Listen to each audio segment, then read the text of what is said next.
అవని, ఏమైంది నీకి? ఎందుకు అట్లున్నావు? పిలిచేది నిన్నే. నువ్వెంతైనా పిలుచుకో, నేను మాత్రం పలకను. నన్నేమనుకున్నా పర్లేదు. నా ప్లేస్ లో ఉంటే అర్థమవుతుంది నేను పడిన బాధ ఏందో.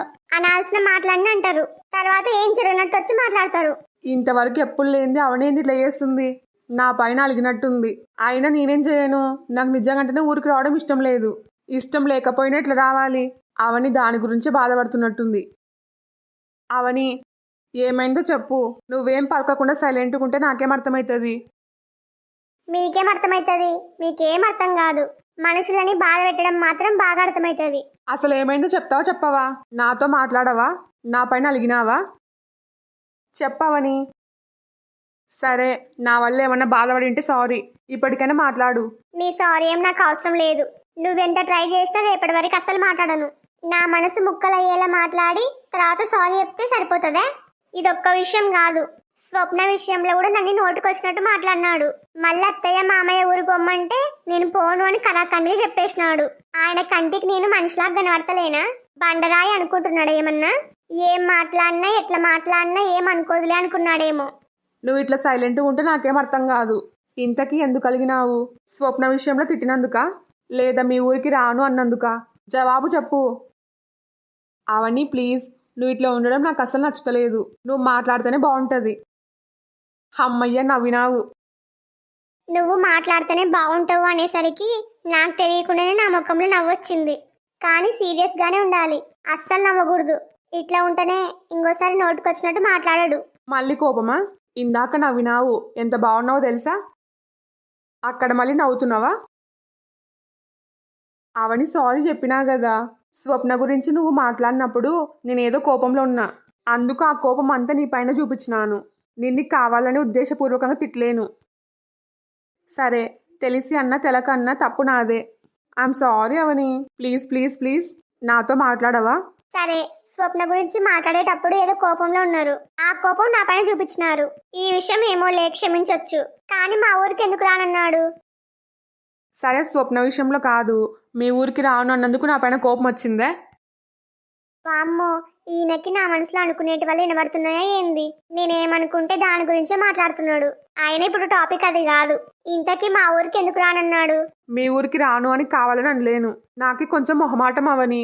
నేను ఇప్పటి వరకు ఒక్క రోజుకు మించి ఎక్కువ రోజులు ఏ ఊర్లో ఉండలేను, అందుకే నేను రాను అన్నాను.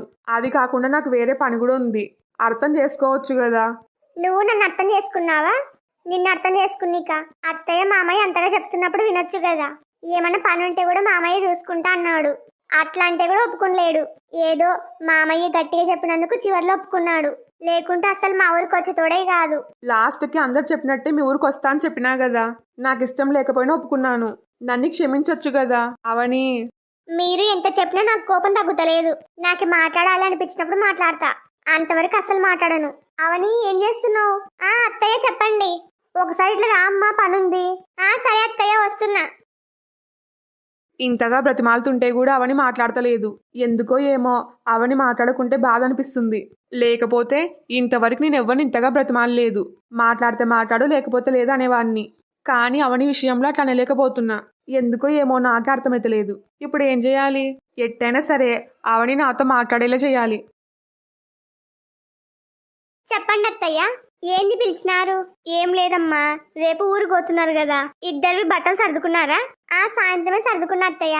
మంచిది, నీకొకటి చెప్పాలమ్మా, అందుకే పిలిచినాను. చెప్పండి అత్తయ్య. స్వప్న గురించి నీకు విషయం చెప్పాలి. ఏంది స్వప్న గురించా? ఏంటో చెప్పండి అత్తయ్య. ఏం లేదమ్మా, స్వప్న మీ ఎంబడ మీ ఊరికి రావాలనుకుంటుంది. ఏంది? మా ఎంపడ మా ఊరికి వస్తుందే? ఎందుకు అత్తయ్య? రేపటి నుంచి 4 రోజులు మీరు ఇంట్లో ఉండరు కదా. స్వప్నకు ఒక్కదానికి బోర్ వస్తుందంట, ఉండబుద్ధి కాదంట. అందుకు నేను కూడా ఊరు పోతా అని నన్ను వచ్చి అడిగింది. దాంట్లో ఏముంది అత్తయ్య, మన స్వప్ననే కదా. నేను దోలుకొని పోతలే మా ఊరికి. వద్దామని స్వప్నను మాత్రం అస్సలు నమ్మకూడదు. ఎందుకు అత్తయ్య? అది మీ ఎంబడొస్తే ఆడ కూడా మిమ్మల్ని ప్రశాంతంగా ఉండనియదు. ఏదో ఒక విషయంలో రచ్చ చేస్తుంది. దాని బుద్ధి మంచిగా ఉండదు. అవనికి చెప్పు అని నన్ను వచ్చి అడిగింది. బాగా తిట్టి పంపించినాను. ఆయన గాని మొండిది, ఒకసారి చెప్తే వినే రకం కాదు. అందుకు నీ దగ్గర కూడా వచ్చి అడగమని అడుగుతుంది. అవని మీతో పాటు నేను కూడా ఊరికి వస్తాను అడిగితే అస్సలు ఒప్పుకోవద్దు. మరేం చెప్పాలి అత్తయ్య? స్వప్న నోరు తెరిచి అడిగితే వద్దని ఎట చెప్పాలి? స్వప్న మనసు నచ్చుకుంటది కదా, దాని గురించి ఆలోచించి ఒప్పుకుంటే మన మనసు నచ్చుకుంటది తర్వాతకి. ఏమన్నా అనుకోని ఊరికి మాత్రం తొలకపోవద్దు. అంతగా వచ్చి అడిగితే మీ అమ్మని అడుగు అని చెప్పు. సరే అత్తయ్య, మీరు చెప్పినట్టే చేస్తలే. సరే అమ్మా, వంట అయింది, అందరిని పిలుచు, వడ్డిస్తా. సరే అత్తయ్య. మావయ్య, స్వప్న, అందరూ రండి. ఏందవని? వంట అయింది, అత్తయ్య వడ్డిస్తా అని చెప్పింది. స్వప్న, మామయ్య రండి. అంటే తిన్నిక కూడా నన్ను పిలిచదా? మా నాన్నని స్వప్నని మాత్రమే పిలుస్తుంది, కనీసం రా అని ఒక్క మాట కూడా అంటలేదు. అంత కోపమా నా మీద? రండి అందరూ, ఎంతసేపు? వస్తున్నాం. ఈయనేంది తిన్నీక పోకుండా నన్ను చూస్తున్నాడు? ఈయనని ప్రత్యేకంగా పిలిచలేననే, పేరు పెట్టి పిలిచకపోయినా అందరూ రండి అని చెప్పినా కదా, ఆ మాత్రం అర్థం కాదా? అమాయకంగా చూస్తూ ఉన్నాడు ఈయన్నే. ఏందవని, కనీసం తిన్నిక కూడా పిలిచానని? మా నాన్నని స్వప్నని పేరు పెట్టి పిలిచినావు. ఏమండి మీరు కూడా రండి అని ఒక మాట అంటే ఏమైతుంది? మరి ఇంత కోపమా నా మీద? నన్ను క్షమించండి, తినే విషయంలో నేను ఇట్లా ఉండకూడదు, కానీ ఆయనతో మాట్లాడాలని లేదు నాకి. మరి ఏం చేయాలి? ఏమన్నా అనుకోని, ఆయన ఇష్టం, నేను మాత్రం మాట్లాడను. నేను మాట్లాడుతున్నా నన్ను పట్టించుకోకుండా పోయింది. నేను కూడా చూస్తా ఎట్టెట్లా మాట్లాడవు నాతోని. ఏమన్నా కావాలారా? ఏంది తినకుండా అట్టే చూస్తున్నావు? తిను. నాకు వడ్డించేటప్పుడు కూడా అవని దూరంగానే ఉంది. స్వప్నకి నాన్నకి అవని వడ్డించింది, నాకు మాత్రం అమ్మ వడ్డిస్తుంది. ఇప్పుడు చూడు, అవని నాతో మాట్లాడక తప్పదు. ఏంద్రా, ఏం పలకవు? ఏం లేదమ్మా, నాన్న ప్లేట్లో కూర తక్కువ ఉంది, పొయ్యి వడ్డియ్యి. నేను వడ్డిస్తాలే అత్తయ్య. నా ప్లేట్లో కూర తక్కువేం లేదు, బానే ఉంది. కావాలంటే నేనే అడుగుతా. అసలు ఎవరు కోఆపరేట్ చేస్తలేరు, ఎవరి గోల వాళ్ళదే. అమ్మా, నాకు వెయ్యి కొంచెం కూర, ఇది టేస్ట్ బాగుంది. సరే. ఇప్పుడు అమ్మ అటువైపు పోయింది. ఇప్పుడు నేను అడిగితే అవని వడ్డిస్తుంది. అవని, నాకు కొంచెం కూర ఇయ్యి. కూర బాగుంది, నువ్వే చేసినావా? నాతో మాట్లాడాలని కావాలని చేస్తున్నాడు ఇదంతా. ఇప్పుడు మాట్లాడకపోతే అత్తయ్య మామయ్య ఏమనుకుంటారు? మాట్లాడదామంటే ఈయన పైన ఉన్న కోపం అస్సలు తగ్గలేదు నాకు. ఇప్పుడు ఎట్లా? ఇప్పుడు అందరు ఉన్నారు, నేను అడిగిన దానికి సమాధానం చెప్పాల్సిందే. నీకి వేరే దారి లేదు, నాతో మాట్లాడాల్సిందే. అవని అడిగేది నిన్నే. ఈ కూర చేసింది నువ్వేనా? కాదురా, నేను చేసినాను. ఇంకొంచెమైనా? నేను అడిగింది అవనీని, నిన్ను కాదు. ఎవరు చెప్తే ఏముంది, నీకు కూరనే కదా కావాలి, నేనేస్తాగు. మధ్యలో అమ్మ వచ్చి మొత్తం చెడగొట్టింది. లేకపోతే అందరు ఉన్నారు కాబట్టి అవని నాతో ఖచ్చితంగా మాట్లాడుతుండే. చా, బాగా అయింది, అత్తయ్య సమయానికి వచ్చింది. లేకుంటే నాతో మాట్లాడేయాలని బాగా ట్రై చేస్తున్నాడు. ఇంకొంచెం ఉంటే చచ్చినట్టు మాట్లాడేదాన్ని ఏమో, అందరు ఉన్నారు కాబట్టి. ఈయన పప్పులేముడికి లేవు. బాగా అయింది, ఈయన కిట్టే కావాలి.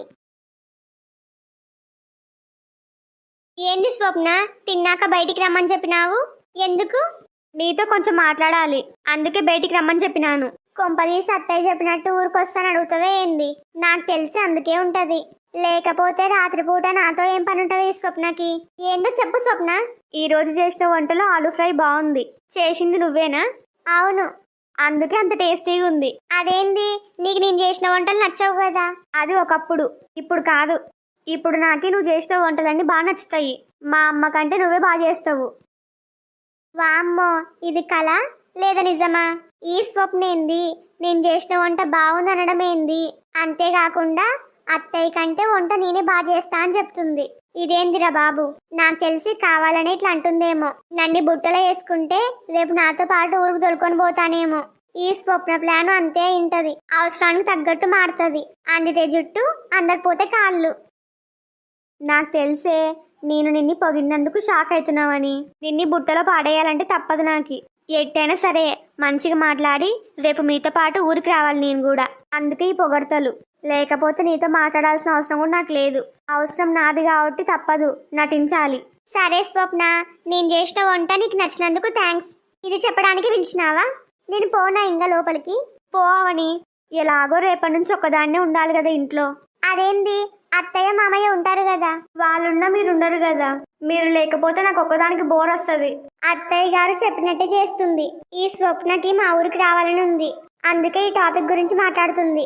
నాకు బోర్ వస్తుందని చెప్తున్నా. ఆయన గాని మా ఊరికి రా మా ఎంబడి అని అంటలేదు. ఆయన ఈ అవని అట్లెందుకు అంటది? నేనంటనే పడదు అసలు. నేనే సిగ్గు లేకుండా అడగాలి. ఏం కాదులే స్వప్న, 4 రోజులే కదా, మళ్ళీ ఎలాగో వస్తాము. అంతవరకు కొంచెం ఓపిక పట్టు అంతే. అంతేగాని మా ఊరికి రాని ఒక్క మాట కూడా అంటలేవు. హలో ఫ్రెండ్స్ అందరికి, ఈ వీడియో మీకు నచ్చిందే? నచ్చితే లైక్ చేయడం మాత్రం మర్చిపోవద్దు. ఈ స్టోరీ యొక్క రాబోయే మిగతా పార్ట్స్ కోసం మా ఛానల్ ని ఇప్పుడే సబ్స్క్రైబ్ చేసుకోండి. అట్లనే ఈ వీడియోని మీ ఫ్యామిలీ అండ్ ఫ్రెండ్స్ కి షేర్ చేయండి. వీడియోకి హైప్ చేయడం మాత్రం మర్చిపోవద్దు. మీ ఫీడ్బ్యాక్ ని కామెంట్ చేయండి.